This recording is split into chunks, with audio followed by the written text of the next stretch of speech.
por esse novo sistema. Bom, vamos ler a newsletter, não li. Vamos lá. Salve, salve galera, você que chegou aqui, seja bem-vindo a mais uma leitura da newsletter, o Brasil Desvendado por Ciro Gomes. Demorou, mas o homem voltou, hein? Será que voltou? Estamos aí. Domingo, dia 23 de fevereiro, número 81. Não se esqueça de deixar o like, se inscrever e curtir, beleza? Editorial. Pode ser que dessa vez a lamentável tradição brasileira de premiar com a impunidade as aventuras golpistas atentatórias ao Estado de Direito Democrático encontre um fim diferente de todas as outras. Isso mesmo. A meio da terceira década do século XXI, eis o Brasil às voltas com mais um caso dessa âncora pesada que nos amarra ao constrangedor status de República das Bananas. Eu digo, pode ser porque a quantidade de obstáculos que vejo para que esta ridícula e tragédia... Desculpa.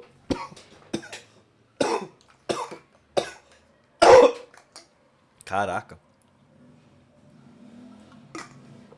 Morri, mas passo bem. Ô, louco.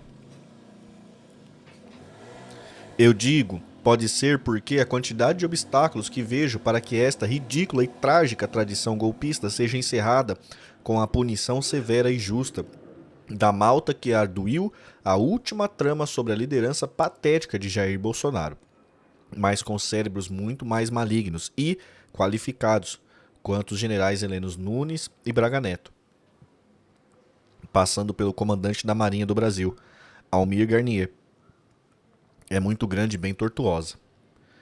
Li com olhar técnico a denúncia da Procuradoria-Geral da República. Não diria que é impecável, mas é bastante consistente.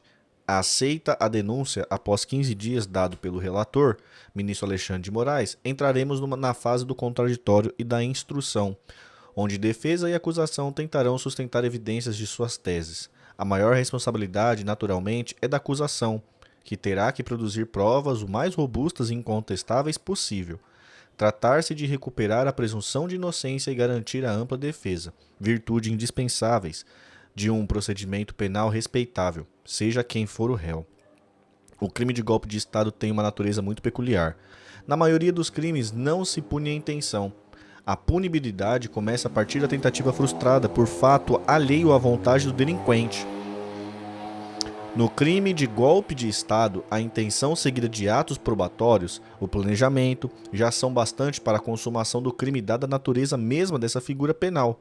A mim não resta a menor dúvida, e a denúncia da PGR anda muito bem em caracterizar as evidências de que um grupo, formação de quadrilha, de autoridades sobre a liderança de Bolsonaro avançou, e muito, nos preparativos para tomar o poder ilegalmente. A história esclarecerá, mas tudo indica que uma visita de uma figura do alto escalão do governo norte-americano teria sido a ducha de água fria nos planos golpistas. Não se desmerece, nem de longe, a resistência dos então comandantes do Exército e da Força Aérea, o general Freire Gomes e brigadeiro Batista Júnior, ao chamamento criminoso de Bolsonaro pelo golpe. Em 1961, Brizola obteve o apoio do então Terceiro Exército, o que foi suficiente para desarmar a tentativa de golpe contra a posse de João Goulart. A impunidade e o conchavo deixaram escancaradas as portas para 1964.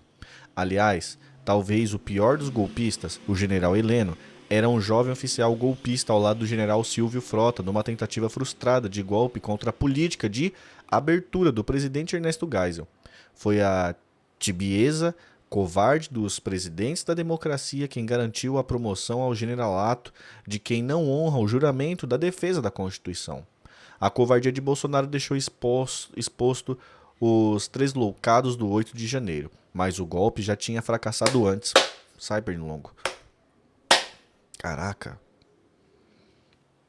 O ambiente político do país, totalmente estimulado por Lula e Bolsonaro, vai aquecer. O lulopetismo começou seu carnaval nas redes sociais. O bolsonarismo vai alegar perseguição política. O Supremo Tribunal Federal, ainda que deva se circunscrever à letra da lei, não pode desconsiderar este ambiente psicossocial. Sucedem daí algumas ponderações. Primeira, agilidade máxima. Foi o passo de caga do manco, além das arbitrariedades do juiz politiqueiro Sérgio Moro, que permitiu a total impunidade de Lula quando até as pedras do caminho sabem de sua responsabilidade total e direta com a grossa corrupção chamada Lava Jato. Os golpistas de 2022 devem ser julgados celeremente. 2. Ampla publicidade, especialmente as provas colecionadas. 3. Seria de todo prudente que o colegiado pleno do Supremo Tribunal Federal fosse o foro julgador, e não uma turma apenas.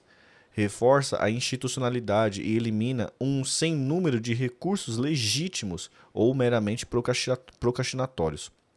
4. Não há suspensão legal que impeça o ministro Alexandre de Moraes de ser o relator desse tormentoso feito, mas o excesso de exposição da sua excelência recomendaria, por ética, que outro colega fosse o relator. Aí, ponderações. Trump 1. Esta me contou meu amigo Tasso Gereissati, jovem industrial. Resolvera importar da Alemanha a mais moderna máquina de processar coco. Menos de uma semana não é cocô, não é coco, tá, gente? Menos de uma semana da chegada da máquina, em visita à fábrica, encontra a dita geringonça toda desmontada pelo faz tudo. Assustado, Tasso pergunta se ele sabia desmontar a sofisticada máquina alemão, ao que ouviu. Fácil, difícil que eu não sei é montar de novo. Lembramos dessa história vendo as andanças de Donald Trump nesse primeiro mês e pouco de governo, especialmente nos casos da Ucrânia e dos palestinos na faixa de Gaza. Para mim é flagrante, já há algum tempo, que a ordem internacional nascida dos escombros da Segunda Guerra vem dando reiteradas demonstrações de exaustão. A inconsequência das Nações Unidas é a maior evidência disso, e o sem número de conflitos e áreas de tensão mundo afora reforçam essa percepção. Mas se a velha ordem está moribunda, não parece iminente uma nova ordem, muito menos seus valores fundadores. A China não parece ter nem apetite, nem vocação, muito menos pressa, para transformar sua exuberância econômica em uma liderança estabilizadora do mundo. A Europa afunda em mediocridade política, vassalagem crítica aos Estados Unidos e estes aos Estados Unidos até Biden. Exalava decadência, especialmente no plano moral e intelectual global. Diga-se logo para que não haja confusão. Duvido que Trump mude isso, mas é inegável que suas iniciativas, especialmente na Ucrânia, sacodem esse quadro de pasmaceira à custa de centenas de milhares de mortos. Entendamos. Trump promoveu na Arábia Saudita uma reunião com os russos com o objetivo de pôr um fim à guerra da Ucrânia. Assim mesmo, sem os europeus e sem Zelensky, o esquisito presidente da Ucrânia. O mandato de Zelensky já acabou faz tempo e ele prorrogou a seu favor alegando o estado de guerra. Trump usou esse argumento para negar a própria legitimidade de Zelensky. Os europeus chiaram, mas na Alemanha nota-se uma inédita queda de mais de 20% em sua produção industrial, fruto direto da reação à liderança alemã à invasão da Ucrânia pela Rússia. Apesar de todas as tensões, o cessar-fogo na faixa de Gaza persiste. O crime de guerra de expatriar os palestinos e transformar a área num balneário norte-americano segue de pé na retórica de Trump. Desmontando a máquina, Trump parece estar... Saberá montar? Duvido. Trump 2. Uma das maiores energias a impulsionar o mito neoliberal é a ideia de que deixamos de ser cidadãos para sermos consumidores. A livre concorrência nos garante a escolha ótima, ao menor preço e melhor qualidade, que só a competição franca nos poderia garantir. A pior mentira é a meia-verdade. Claro que a competição capitalista tende a produzir essas escolhas ótimas para o consumidor, mas esta é uma verdade relativa, especialmente sob o ponto de vista do comércio exterior. E é sempre bom lembrar que a felicidade humana não se resume nem jamais se resumirá à escolha consumista do bom, bonito e barato, desconsideradas todas as outras questões envolvidas no ato de consumir. A ameaça de morte do planeta, por exemplo. Este é um debate que as forças progressistas perderam nas últimas décadas. Lula e o PT se renderam vergonhosamente no Brasil. Por exemplo, o nacional-consumismo é a filosofia política dominante entre nós, infelizmente.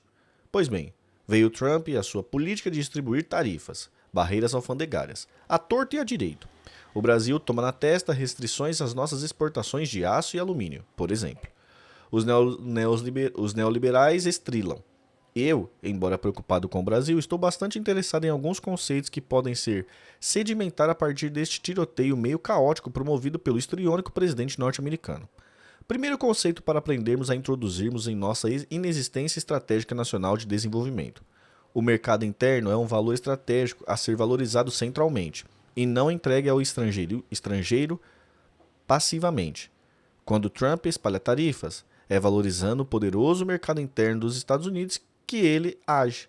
O Brasil é completamente passivo neste aspecto, sendo um dos maiores mercados domésticos do mundo, quase free trade, ou seja, livre comércio. Este sempre foi um dos pilares fundamentais da ideologia neoliberal.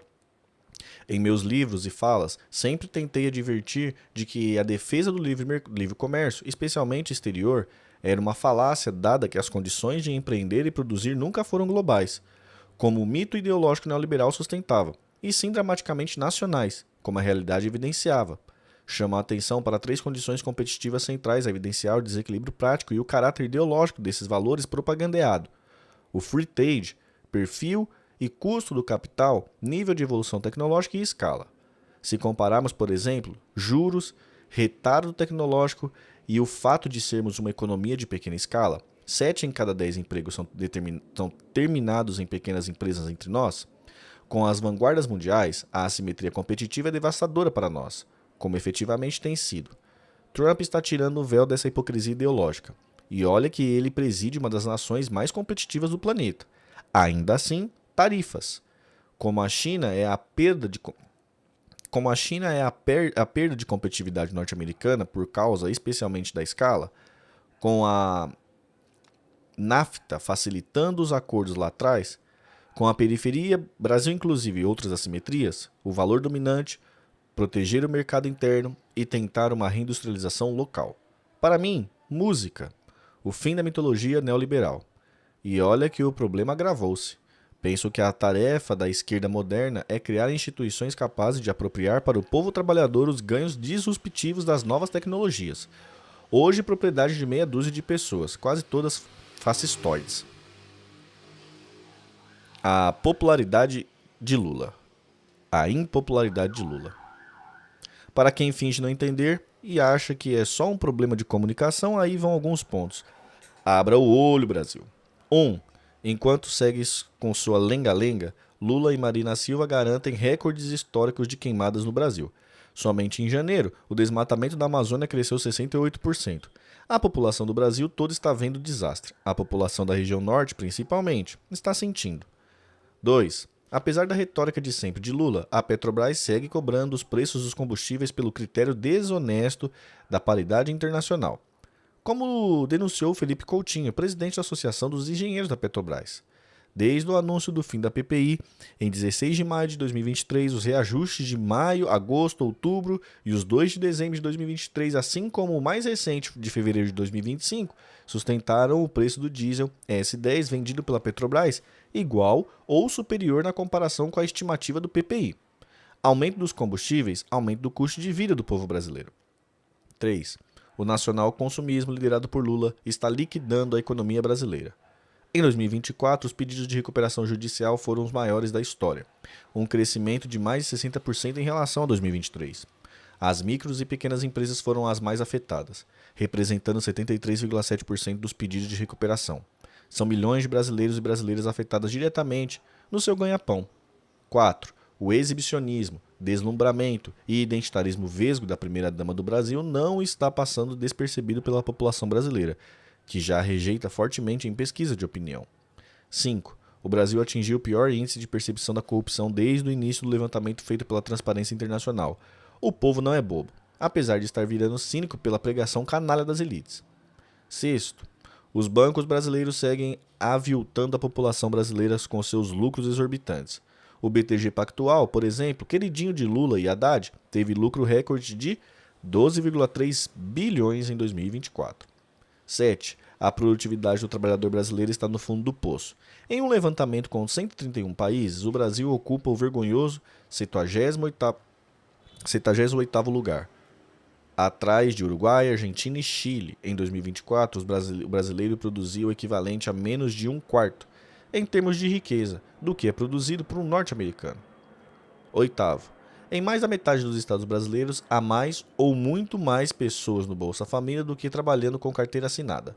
Não precisa ser um cientista social para saber que não é o desejo popular viver de migalhas, mas sim do esforço do seu próprio trabalho. 9. A população brasileira está com medo. Nada, absolutamente nada foi feito em matéria de segurança pública. Os governos estaduais se debatem com os péssimos índices e o governo federal se faz desentendido. 10. Como denunciei em diversas edições dessa newsletter, o Ministério da Saúde virou um antro de roubalheira e clientelismo. Lula promete agora mudar. Eu digo, vai piorar. F. Merece aplauso. A notícia boa é que o asteroide que já tinha mobilizado uma missão espacial da ONU para ser desviado caiu de probabilidade drasticamente de atingir a Terra, de 3,3% para 0,3% com os novos dados da sua trajetória. Merece vaia. Para o debate estúpido e maniqueísta entre petistas e bolsonaristas sobre o processo acerca da tentativa de golpe de Estado. É bom ficar de olho na suposta reforma ministerial. O que era pior pode piorar. O que era ruim pode piorar. Porra, essa é boa, hein? Reforma ministerial. O que era ruim pode piorar. Tamo junto, gurizada. Não se esqueça de curtir o vídeo, se inscrever no canal. Beleza? Todo dia tem live. Tamo junto. Ciro 2020.